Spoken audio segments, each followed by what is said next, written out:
It's a sweet garage you have, by the way. I have to say. It's pretty sweet, right? It's good. It looks like creepy. It seems like you're kidnapped or something, and they're like, yeah, it's like you ever seen that show Dexter? How he has his kill room? yeah, yeah. They're just all right, you can do your podcast, but I'm gonna fucking kill you right after. So put your banner up and have at it. I got the banner at least, right? Yeah. No, that solves everything. It looks super professional now. Thank you, Dave. Maybe he'll actually get his shit together now. I love it, Dave. Bro, let's hit this shit. I was gonna have you record something else, but we're just going with this. I'm fucking loving it. Let's do it.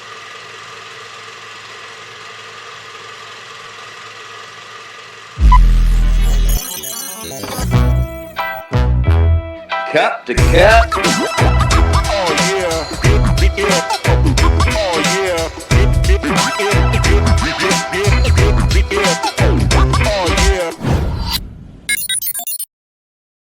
What's up, Dave? We've already cracked jokes earlier, mostly on Chase. I will not cut that out, so you guys have already heard it. It's fucking hilarious. Chase's Murder Garage. Dave is a comedian. You're an artist, bro. You're a musician. You're a man of many talents. We're gonna get into that. But before that, we talked about this bit that I found on YouTube, and basically you were talking to a camera, and it sounded like you had headphones on, so you couldn't hear the audience, but there was a live audience. You just couldn't see or hear them. And it was on Comedy Central, and this shit's hilarious. So I want to give everyone some context because of how the jokes were laid out and stuff like that. So let me play this, and then we'll get into it. Or we'll get into Florida Man after that. Please put your hands together for Mr. Dave Hill! Hi, how are you? I'm incredible. Thank you. Thank you.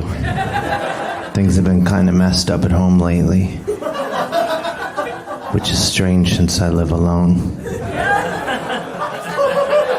The other day I had one of those days where no matter what I said or did, I just couldn't keep my hands off myself. It's like, what part of I'm not interested don't I understand?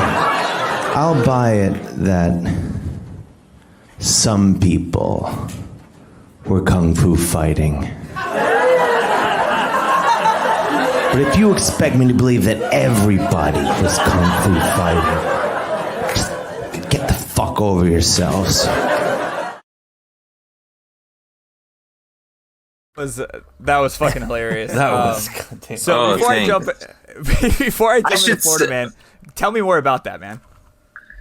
Well, before I forget, that kung fu joke,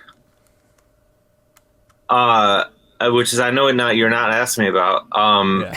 Somebody made it. I think multiple people have made T-shirts with that, and probably made millions of dollars. It's likely probably just like a parallel thinking type thing. But I wrote that joke long before I ever saw T-shirts. But people are always sending me the ads for the shirts, and I'm like, yeah, I know someone's making. I was gonna say, someone was rubbing it in your face, right? Yeah, well, I guess they were smart enough to put it on a shirt. I should have just put it on a shirt first. What does the shirt look like? It just has the words of the, but it is one of those things where it's probably just parallel thinking, you know. Because if I thought many talents, I'm sure they stole that shit, and you're just not getting. Yeah, they ripped that shit off. Yeah. No, but I'm sure someone could, know the kung fu fighting song and have the same thought. All right, they fucking stole it. Whoever did it stole it. I want my money. But anyway, I only bring that up out of insecurity that someone would see that clip and be like, "Hey, he stole that from the T-shirt." No, it's the other way around. But no, that show is my friend Ian Abramson, who's like one of the funniest guys in the world, and super inventive guy. Everything he does is deeply disturbing on some level, and in the best way. And he came up with that show, 7 Minutes in Purgatory, and it's, yeah, you're just doing, you can't hear the audience or see the audience and you kind of find out afterwards how it went, and you're kind of, it's like, I guess, what are those things when you go float in those sensory deprivation tanks? It's sort of like that, yeah. Okay. but for stand up. So you kind of, Did that You know, make it easier or harder to do the stand up? I don't know. I mean, I was fine for me. I'm incredible. So no, it was fine. It didn't. I think some people are made really uncomfortable by it, but I've done it a few times, and I figure by the time you're doing it, you've done the material probably enough times that you can imagine how, if you just pretend it's going well, basically. Yeah, exactly. And you go like, oh, here's where they laugh really loud for solid 15 seconds, and then you just pause for that, and then you just, start talking again. So no, it's really, I like things like that better than, I pretty much, the only reason I like performing is just for experiences that are weird or interesting, or being able to travel, to, wind up something, just like before the pandemic and all that, I just started like doing shows around, just pushing in a new place I hadn't been. I was like in Poland and, Hungary and stuff like that. And I just like to use like what I'm doing to go to new places and meet people and have weird shit happen, like being locked in the back of a truck for 7 minutes to perform stand-up, which that was. It was like they had like a truck in the street, and you climbed inside, and they pull the door down and You're very lock you in trusting. there. Would you like to come in my garage next? Would I like to come to your house? Come in my garage next? Why not? I mean, I figure I pretty much, as long as I don't die, and even then, if I died, I wouldn't Not right care away. because I would be dead. It wouldn't matter. So I'm not saying I would die in your garage, but I think just most experiences, No, I think you're more likely to die in that garage. No, I think you're onto something there. maybe. I mean, there's the step ladder. There's a lot very of risky things. It's very Yeah, that's the thing, that the sketchiest thing about that garage is the lack of stuff in it. You know what I mean? Like it's like, what's going on in your life? There's no car, which you'd be like, that would be the first thing, right? Yeah. Not the case. No, you keep a tidy garage. I just cleaned it. No traces of blood anywhere. I respect that. I did a very good job cleaning up. It's good. You speak about comedy. We'll play Florida Man in a minute because I got to know some stuff, and I don't want to break this energy here. This death in a garage energy. Your bit on Instagram, where you're like, "Hey, it's Dave," and you're always like with a bike helmet and you're biking. In. yeah. I think that's gold. I was talking about it before we brought you on with my wife and the guys. Thank you. I think it's one of the funniest things. I don't know how much caffeine or Adderall you're on, but it is absolutely ridiculous. And I got to play. I'll pull something up in a couple of minutes while you're talking and see if I can play it for everyone to hear it, because I don't know you come up with this stuff, man. Like, is it just, do you have it written down, or do you just come up with No. off the top of your head? I just make it up as I'm going, because I started doing that because I spent, most of the last, I'm back in New York, home in New York now, but I spent most of the last year at my girlfriend's mother's house in a tiny town of like 3,000 people in northeastern Ohio. And like, I would never see anybody. And so I would I borrowed my girlfriend's brother's bike, and I would just ride it almost every day. And I almost would never see anybody ever. Like maybe a car would drive by or whatever. And then in my mind, I just started to imagine like the people I would encounter, like my various nemesis around town.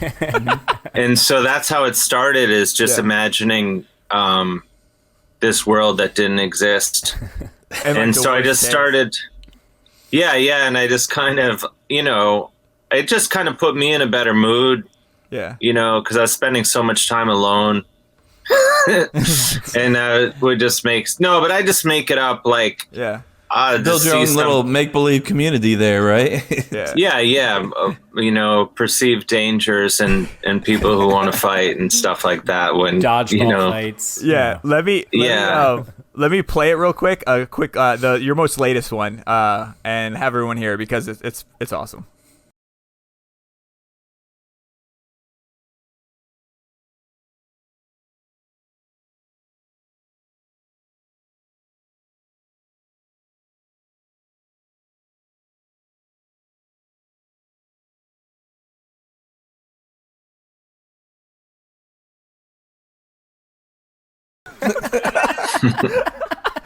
The best parts are always dumb. The open, bro. Hey, it's Dave.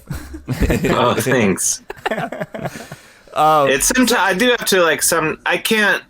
The thing is, you only get 30 seconds, so I do sometimes have to do it over. Really? Like once I have, I'll get a ramble and then I'll screw it up or run out of time or whatever. Yeah. And then I'd have to do it again. But I always screw it up. I mean, you can hear I screw it up in that one. But that's even the funny parts, too, though, too. Yeah, that makes it even funnier. Yeah, exactly. Oh, thanks. But, yeah, just kind of being silly and thinking as I'm riding my bike around. But that one was actually shot. Like I had a crew. Production value there, right? Just in New York, because I'm back in New York now. Which makes it harder because I don't ride around the city because I would be dead right away because I don't pay attention to things. I'm always just kind of thinking. And so I just ride along the Hudson River, which limits my abilities to find new things to talk about. Maybe eventually I'll start riding in the city itself, but I try to avoid that just because I think I would be dead in a week. So I gotta ask, man. It's a corny question, but we ask every comedian, and it's hard to get you guys on because you guys are all over the place. How did you get into comedy, man? You are very unique. Your bits are very different from like half the stuff I like. Right. Yeah. And I gotta know, like, how did you get into it? Because you're more than just a comedian. We talked about it earlier. Like you just sold that trooper, that Star Wars trooper helmet that you did. Oh yeah, cool as shit, man. Awesome thank job, you, bro. Yeah, it was. Very thank cool. you. It's very badass. But yeah, like, how did you get into comedy? How are you doing all the stuff you're doing now, man? Well, comedy I got into. I mean, it's sort of a long thing, but the short answer: I was playing in bands, and I started singing in bands reluctantly, and I found that I liked talking in between songs as much as I liked playing the music. And so I was like, I kind of like just talking. And then I started writing like for newspapers and magazines, and I'd like to like sneak jokes into the stories. And so I think there's kind of a bunch of things that happened. But basically my friend Tony Carnevale asked me if I wanted to do his show on the Lower East Side, and I did it. And then I just kept doing it. And how'd it go? Was that your first show? How'd it go? It was my first one. Yeah, it was interesting because I started writing for TV, and then I wound up on this TV show called Smoking Gun TV. And so I'd still never done stand-up by then. So I kind of did it backwards. So I was on that show a couple times. And then he asked me to do the thing, and I had no act. A lot of people would argue I still don't have an act, you know. I don't think some people out there would say that. I'm, hopefully not. But I had been like just writing and like just on my computer every day. So just whatever, just for the fuck of it. And and I just like picked like something to read, and I just printed it and read it. But I was so scared, nervous, you know. I was like drinking a Coke, like out of a pint glass that they gave me with a straw, because I didn't want to drink beer, which is what I would normally do, because I was drinking so much playing music that I was like, I know how this goes. If I do comedy, I don't want to be drunk. So I just don't. That's kind of like my rule with now. I mean, it's kind of my rule now with anything. I try not to be drunk. I get drunk. As soon as we finish, I will be getting really drunk. But right now, I'm not drunk. Okay, fair enough. That's all right. No, I definitely do not follow that rule on this podcast. He does the opposite. No, anything he wants to do, he's like, all right, I got to get drunk. Let's do this. Yeah. I have nothing against it. No, for me though, it was just because when I was singing in a band, I was so nervous that I'd be like, oh, I need like 2 beers, 3 beers. Then it'd be like, I need 6 beers before the show. Yeah. So I was like, for comedy, I decided I wasn't going to do that. And I still don't do that. And, but anyway, I was so nervous that the Coke was like shaking and I couldn't reach the straw. And then people were like laughing at that as much as they were laughing at you know, the things I was saying. So I kind of like learned a lot in that first, you know, performance or whatever, first spot I did. And then I just kind of kept doing it. I think, you know, I never planned to go into it. And after I did it that first time, I never planned to do it again. And then he asked me to do it again. And then next someone asked me to do their show.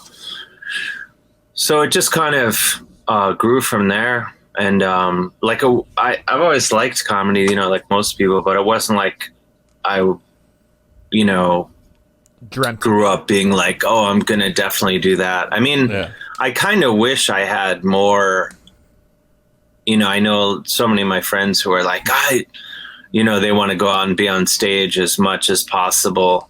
Yeah. And, you know, I perform all the time, but I definitely don't.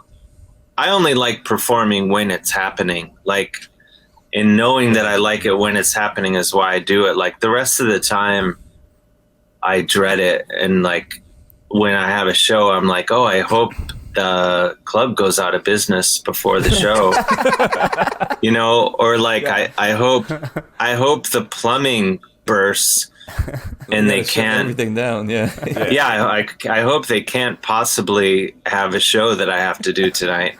I always think that way, but I know when I do it that I'll be glad that it's happening. So that's what keeps me going. Otherwise I just want to hang out with my dog, not do anything. But I feel that way probably about everything. What is it the adrenaline or is it like people laughing? Like what is it that you like about it when you're on the stage? I think just the fact that I'm not thinking about anything else, like I guess what people call being present or whatever, you know, which I'm getting better at in other parts of my life. But I think in general, when I first started, it was like the only time when I wasn't thinking about anything, you know, any existential crisis or something coming out of your butthole. coming out of my butthole, anything like, what did I forget to put the laundry in the dryer? Basic things, you know. I could probably count on like one hand the amount of times I've been on stage and thinking about anything else. So I think that's why I like it. I don't think that I'm like really into I have actually great disdain for the audience. I don't really but it's not like I love, you know, it's great getting laughs and stuff like that. But I would say I also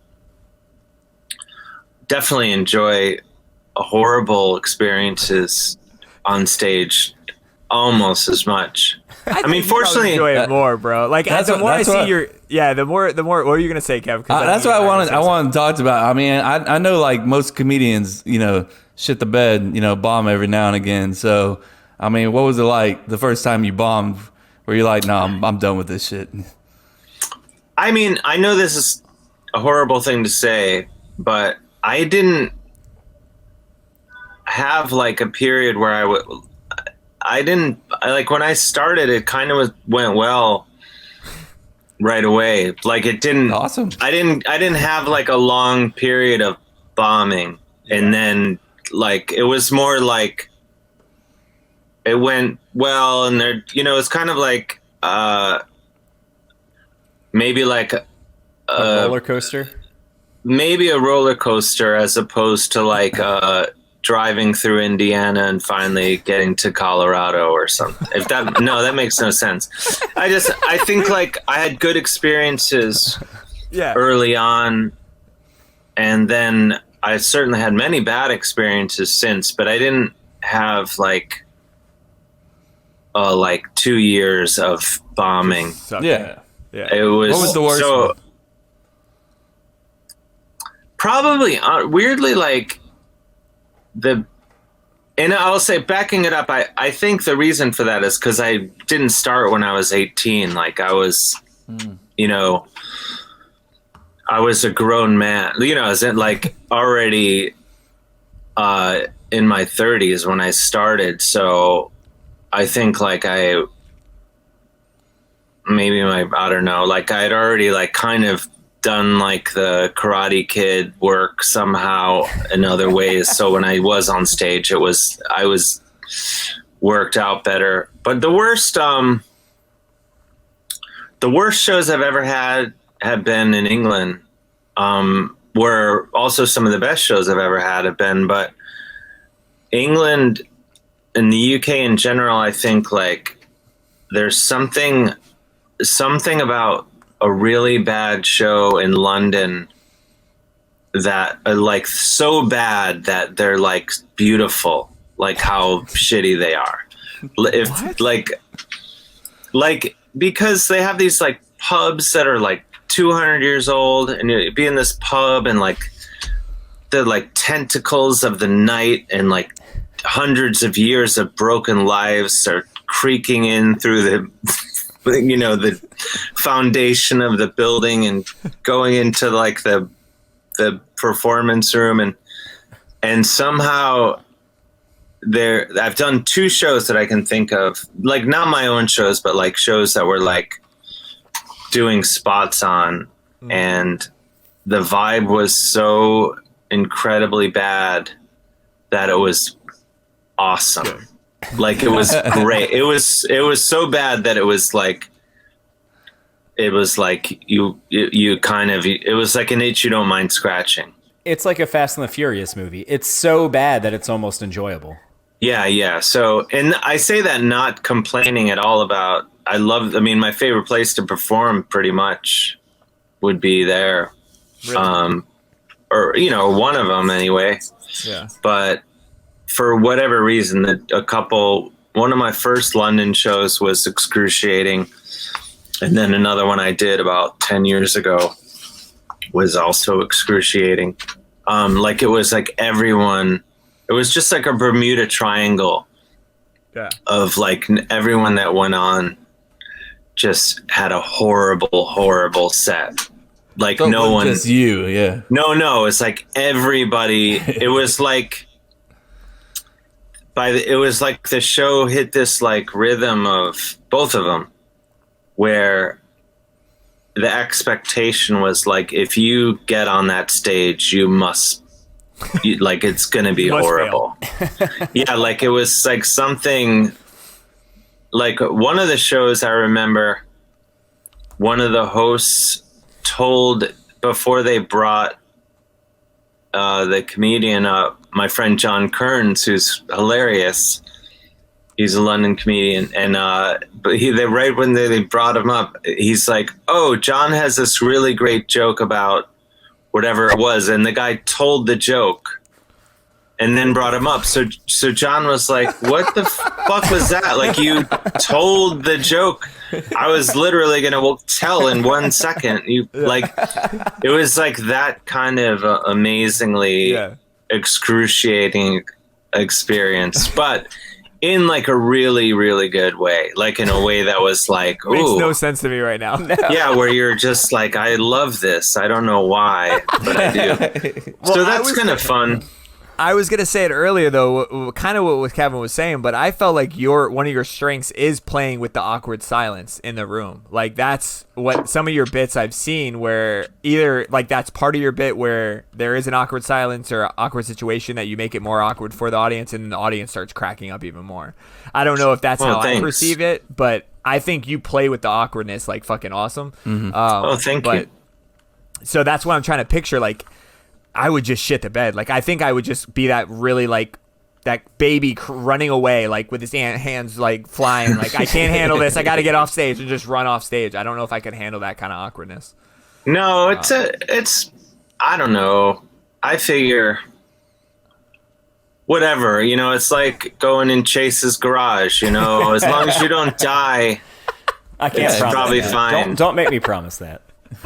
Plus, like, you know, I think even, you know, if a show's really great, Yeah. I personally really feel good about it for a very short amount of time, and then I'll get back to self-flagellation. So it doesn't really matter, you know, whether it was good or bad. Good or bad, you're not going to sit on it for too long, right? Yeah. No, you just, you know, you keep moving, you go, Whatever motivation. Go bike riding. Yeah. yeah, go for a bike ride, I only want my dog to like me, that's all. So That's all that matters, bro. Well, I Yeah. always wonder how comedians have the courage to go up there and do that. But do you think maybe like having the background of being like a musician first and then moving into comedy maybe helped that some? probably, yeah, I would guess. You know, it definitely like probably changes, yeah, my attitude. You know, I think I probably look to musicians more, even with comedy, you know, and thinking about performing. I think more about musicians probably consciously than I don't really think about other comedians, you know, when I'm thinking about being on stage. You know, there's certainly a million comedians I admire and some absolutely worship, you know, of course, but you know, I'm more like think like, you know, maybe be inspired by like, you know, Motorhead or something more so than. What about this though? Then, like your website, like this, we alluded to before because you're just not a comedian or a writer. Like the first thing that pops up on your website. So, like if everyone goes to DaveHillOnline.com, the first article that I'm looking at is Dave's new clothing line, Bunny. Like you have a clothing line. Oh yeah, What is that about, bro? Well, that one, I mean, that's just as shocking to me as it is to you. Do you It's got a dope do you vibe. sell kung fu shirts? No, again, Why you got to bring that shit up, man? Bro, man. No, I'm just thinking like, how much whoever did that's making so much money. I'm gonna send you $1 or $2. That's all we're saying. No, but wait, with the clothing line, like, it's just a totally weird thing that never would have happened, I don't think, without the pandemic. Though, let me be clear, I am 99% against pandemics, I would say. Mostly against them. Okay. Just to be clear, I don't want anyone to listen. that up. Clearing that up. I don't want anyone to listen to your show and think that I'm pro-pandemic. I'm not. Okay. But one of the good things about it is, you know, I was back in Ohio, and for most of it, I was back here a little bit for work, but, you know, and I started painting a lot. You know, I was just like picking up shit at the flea market and just painting it. And then a lot of it was like basically painting like animals and flowers and stuff. Those are my two areas. So I was painted this saw for my friend Chris's mom, and it was this like pretty pattern. And I was like, oh, this would be cool, like on clothes. And then my friend Corey works in fashion. So I was like, wouldn't this stuff be cool on clothes? Like maybe like dresses. And I was like, maybe we could make some dresses. And she's like, yeah, let's do it. So we did it. And, because it was just like, I mean, it would be fun to do other stuff, but it was like she wanted to do women's clothes, and I just wanted to have the most fabric with my drawing on it, okay. So it's like you're running into dresses, tablecloths, trench coats, shower curtains, but I don't know, but because she wanted to do women's clothes, it would just all made sense. So we did that and named it after my mom, because she always was like wanting me to start a business rather than be in show business or whatever, the arts that I'm in, do something. So it's not meant to like be it's not like I'm gonna go do that, and I'm just following in the footsteps of Gwyneth Paltrow and having like a glamorous side hustle, basically. Like it. So I would have never looked at you and said, "Man, that guy is inspired by Gwyneth Paltrow." But, Oh, totally. No, but it's super fun. Like I do, my friend Corey and I probably have like we like the same clothes, like I wear probably the male version of the kind of, she's into the female version of it. And then, so it was like super easy to agree on like what kind of stuff we were into, because we already knew what we were into. And then we just put the patterns on that I was doing on it. And the patterns, it's super fun to just like, it's like a totally different thing than comedy or music or writing or anything. So it's like kind of like it would be like if you were eating tacos, which are great, we all know this, Now I'm 100%. hungry. Go on. and then somebody was like, have you tried creme brulee? Or and you go like, oh my god, that's amazing, it's totally different than tacos. I think like amazing. Yeah. So I would say my enjoyment of it is like that, where I'm just like, oh my God, I'm having fun in this totally different way from everything else that I do. And hopefully it'll go well. Yeah. It seems to be going well so far, like, and, be like a fun thing that we can keep doing. And I like that people are, that not that it's intentional at all, because I always just kind of do what's fun, but I like that people are like, what the fuck are you doing? Like, people are like, what? Like some people thought it was like a long game joke that I was playing. When I first started posting. Yeah, like they were like, what? You're doing dresses now? Like you're into this and that? Yeah. They thought it was like this really elaborate bit that was gonna like be revealed in some way, but it's truly I'm just in the dress business. That's all.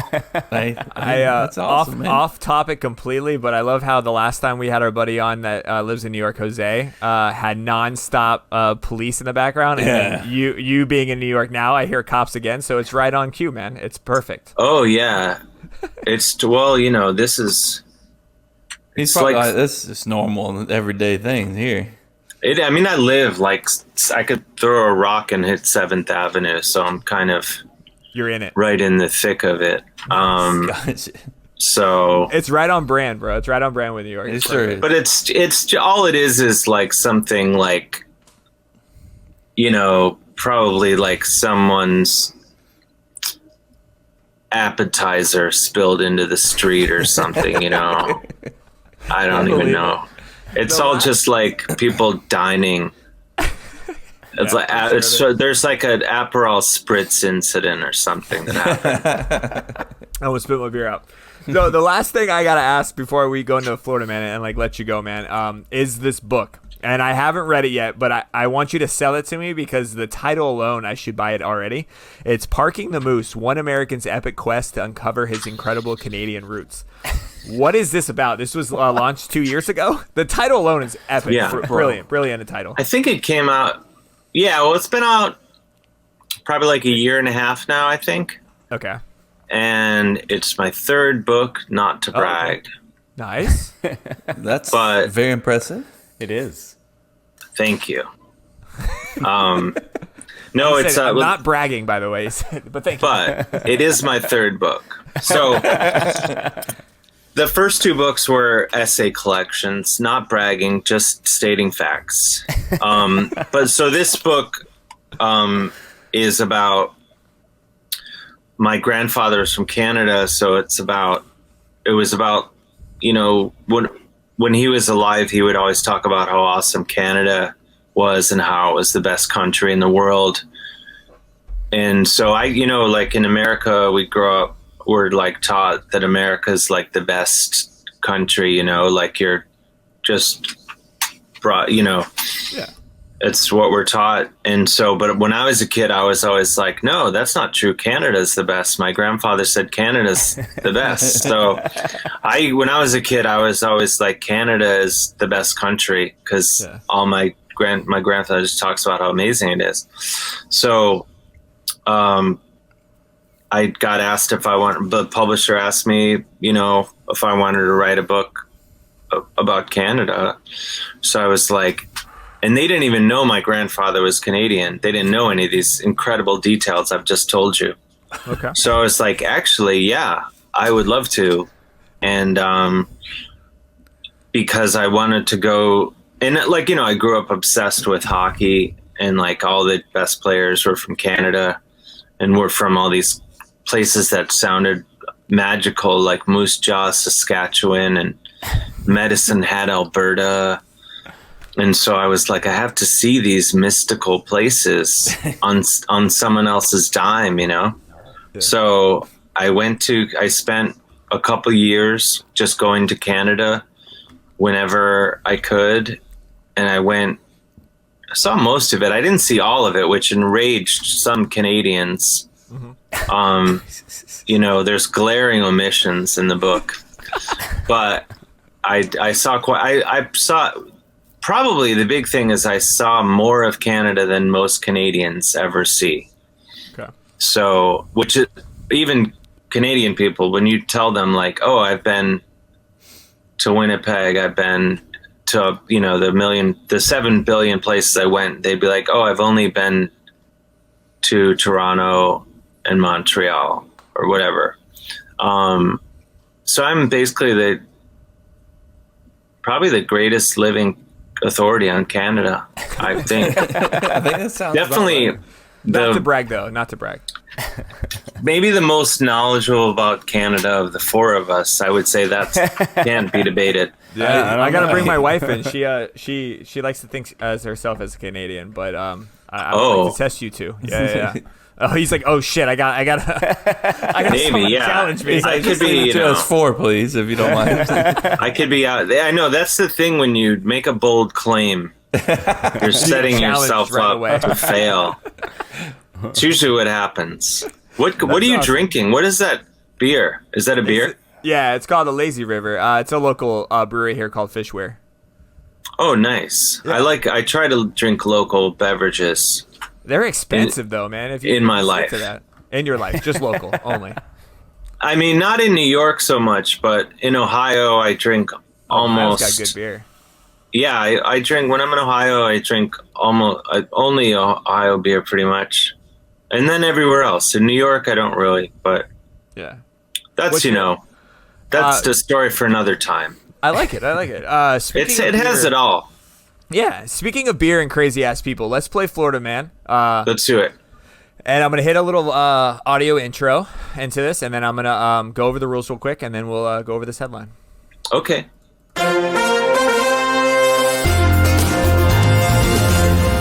All right, right, like I told you before, it's gonna be a real, actual Florida Man headline. I'm gonna leave a blank out, and then I'll reveal it later if you guys don't get it correct. So you're trying to guess the blank. I'm getting this one right. 100%. This one, this is according to Metro.co, out of Tampa, Florida.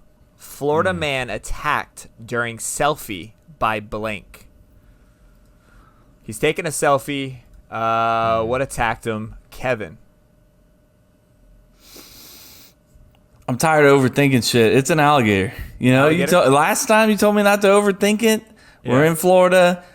He's standing in a pond or standing in a little lake, you know, taking a selfie with his chicks or whatever, and boom, Bites alligator him. grabs Okay. his leg. Game over. All right. Dave, what about you, man? Well, since he already guessed alligator, I'd say he was attacked by narcissism. That's the truth. We can both be right. We can both be right. Absolutely. And we probably are. Chase, top that one, buddy. I can't top that one. And Kevin's going for the obvious, so I'll go for obvious too and say he was attacked by a bird. I'll say a seagull. Okay. Seagull's a good one. All right. All right, so I'm going to reveal it, and for the first time, I'm going to show you pictures of the attack while I read to you the story behind this fucking outrageous attack in Tampa. We getting fancy. Florida man, this guy, was attacked by a squirrel. Stop it. Jesus. Oh. And here's the story. I approached it making a clicking noise with my tongue. Phone drawn, he said. When I got close enough, the squirrel actually tried grabbing my phone. I shook it off, then snapped this photo. Next thing I knew, the squirrel was on my shoulder, then under my shirt, and then hanging off my back. He said, this is a photo courtesy of my mom, who collapsed laughing shortly after. Despite initial fears, no rabies were found, and the squirrel was not available for comment. Wow. I never would have guessed. We would have been here all night, and I would not have guessed squirrel. Squirrel? Yeah. It's Would if you not go to have guessed Disney it. World, the squirrels in Disney are so like normalized by like the humans that they'll come up to you just like, hey, Domesticated. domesticated, and be like, hey, can I have some Oh, popcorn? yeah. And they'll come right to you and they're like, do not do this. We don't know where these squirrels come from. They're not pets, and you still Not towards it. associated with Disney or Mickey Mouse or anything like that. So if you get attacked, it's not on us. you know? But Dave, it's been a blast, bro. I appreciate you Yes, spending sir. some time with us, man. Yes. Thank you. Thanks for having me. Yeah, dude, you're fucking hilarious. At this point, I just want to let everyone know like where to find you, man. What's a good place to follow you, find you, any new events or I don't know, clothing lines that are dropping shortly. Oh, I'm glad you asked. You can follow me on Instagram at Mr. Dave Hill, at Mr. Dave Hill. I have a website that I'm bad at updating, though I think I did just update it. DaveHillOnline.com. And as far as stuff, yeah, my clothing line, who knew? Go to thebunnyshops.com. That's the website. And then on more of the showbiz, the more expected things, I have a guest starring role in the excellent new show Girls Five Eva on Peacock that just came out last week. Nice. And the whole season came out, so you can watch the whole season. And What's the you show can about? binge watch. I was gonna say it's about a '90s girl group that springs back. They reunite, and Awesome. it's a hilarious show.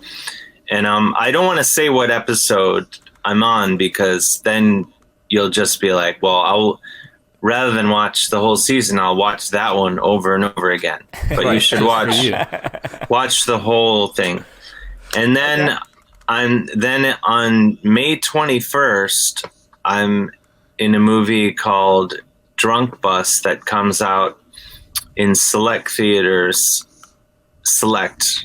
Only the classiest classy theaters. ones. Yeah. No, it's in theaters, I guess, and it is in theaters. And then it's like Amazon Video on Demand, VOD as they say, Amazon and all the other ones out there today. And Bus. Drunk it bus, I stars like it. Charlie Tahan, who is on the hit show Ozark. Okay. Love it. You'll recognize, if you know that show, you know him from that. Will Forte's in it. Love him. Pineapple Tangaroa, he's the other star. He and Charlie, and then I play. I don't want to give it away. It's a real. I always play like perverts and things like that. So he's not a pervert, but he's pervert adjacent. My character, but I'm excited about that. It's a great movie, and it's been getting great reviews, and I'm awesome. counting on winning an Oscar. Yes. For my best supporting actor. We haven't had an Oscar winner on the show, so this is not. going to be fucking huge for us. Yeah, so I mean, you have the power, really. Yeah. You have my vote. Thank you. I mean, that's how they do it. A lot of I think so. everyone thinks Oscars are like some big fancy thing, but it's all podcast data. That's how they do it. Well, top to bottom, it's all like, what are people saying on podcasts? Who's been doing a lot of podcasts? How can we get an award to them? So, no, but it's great. I like it's a great movie, and so that Girls Five Eva and the clothing line, I think. Oh, and I of course have my own podcast, the Dave Hill Good Time Hour, but that's all the time. So I didn't know that. It's also on YouTube as well, right? it is on YouTube. We it's one of the top 400,000 podcasts out there today. Right. I know what you feel, bro. I've changed the title in like kind of iterations of it like 7 times, which is how I shake the public. I don't want too many people to catch on. Keep them on their toes. I try to change to make it hard for people to know about, and I'm succeeding. Nice. Perfect. Yeah. I'll put all that in the show notes, of course, man. That's how I stay underground. Yeah. I like it. I don't want to die having enjoyed mainstream success. I would like to. I think you Bus, already by the have way. enjoyed at least a little mainstream success. A little bit, enough to keep me A taste. in finery. Well, you did I know. read correctly in your musical career? Didn't you write a song or do the theme for John Oliver's show? Yeah, well, that's still my band, Valley Lodge. We're still rocking. Yeah. Yeah, one of our songs is the theme song to the John Oliver show on HBO last week tonight.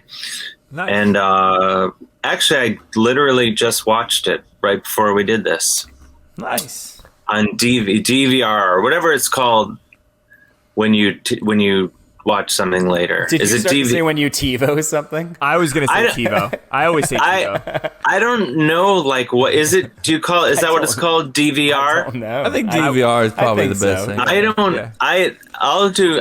Not to seem like. I truly don't even know how to do it. My girlfriend knows how to do it.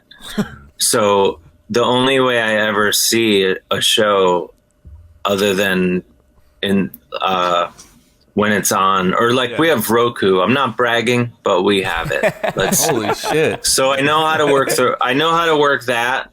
Yeah. But like if she knows how to do stuff. She knows how to tape shows, so we can watch them later. So You're like, babe, let's watch the show. I don't know how to do it. yeah. I can do other stuff. Like I can. I don't know. I'll come up with. She knows how to anything that involves intelligence or skill. She's in That's charge her of thing. that. She does any, and then I just do. I can like go to the grocery store. Yeah. Be in featured films and make dresses and Yeah. That's your thing. She does. I do the I do the more dainty things, and she does the practical things. Every relationship, you have flower and the gardener. That's her.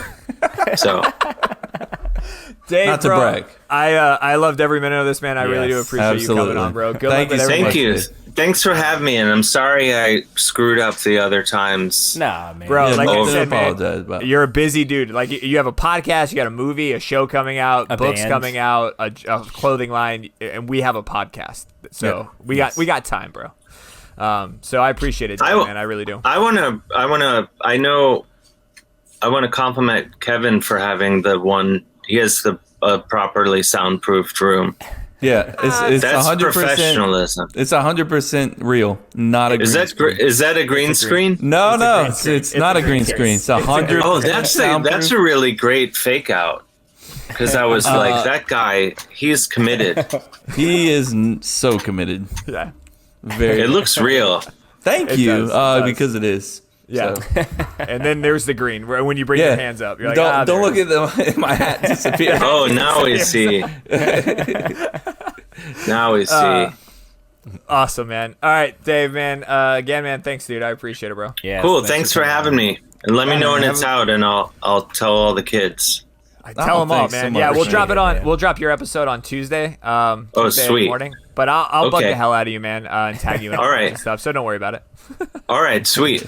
Thanks, man. I do appreciate it, man. Thanks so Awesome. much, Thanks, Dave. guys. All right, man. Keep Bye. up the good work. Thanks, All bro. right, All right. appreciate Thanks, it. man. Bye bye.